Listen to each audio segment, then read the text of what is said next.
Hi, Jonathan Godfrey, On-Site Wastewater Professionals, and today we're going to take a look at how to make the proper penetrations into a Quick4 Standard Plus end cap. So our multi-port end cap has a lot of functionality, but we need to understand how to use it correctly. And so the first thing is to understand the possibilities. And for most of our gravity applications, we're going to come in either through the sides or back high on left or right side.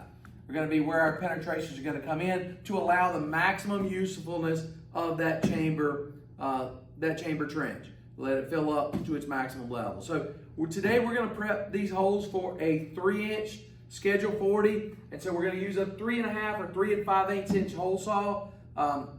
Your local codes and municipal codes will dictate whether you're 3-inch or 4-inch or 40 or schedule or SDR 35. So we're going to take our hole saw, and we've got our arbor here. I'm going to come in and we'll actually drill today off of this end here.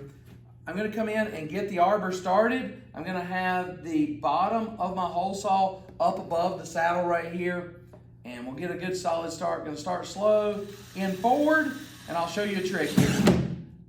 If you're not careful, it will break your wrist. And so once we make contact, we're going to put the drill in reverse, and we're going to drill in reverse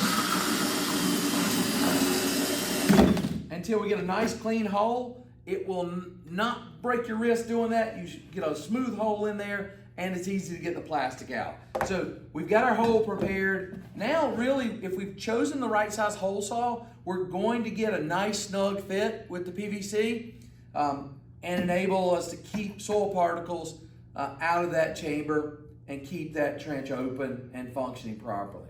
I'm also going to prep this trench, so if we're going to use gravity application, these end caps are born with a low flow or gravity splash plate.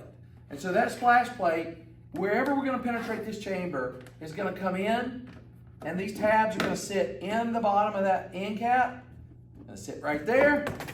Now when water enters the chamber, it's going to come in, hit that splash plate, and not erode out the bottom of that chamber. The other thing we'll look at today is if we're going to use this trench as a inline connection or in the center of a trench network, we've got to drill out 2 more holes, and I'll show you in a bit how we're going to overlap this, but we're going to be drilling out this hole and this hole if it's going to work on the center of a trench and have trench to the left and to the right and work as an inline or center punch. So once again, we'll start the end cap or the hole saw in forward, put the arbor there nice and slow, get it to bite. Once it makes contact, stop, go to reverse.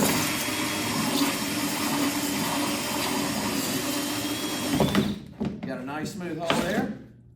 Take this one off and we'll go to the bottom. This way, if we ever had any sludge or anything develop in the bottom of that trench, we'd still have a passageway for water to move left and right in that trench. Once again, we'll put it in forward, we'll center that up, we'll start our hole saw, slowly get it to bite, stop, go in reverse.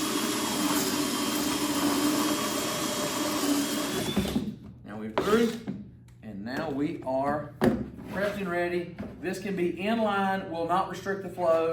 You can have it chamber here, and then we'll have a trench overlapped and continuing out that direction. That's how we're going to make our hole saws. Once again, your hole saw selection is going to vary based on size of pipe that you're going to use. So, thank you guys very much. We'll see you next time.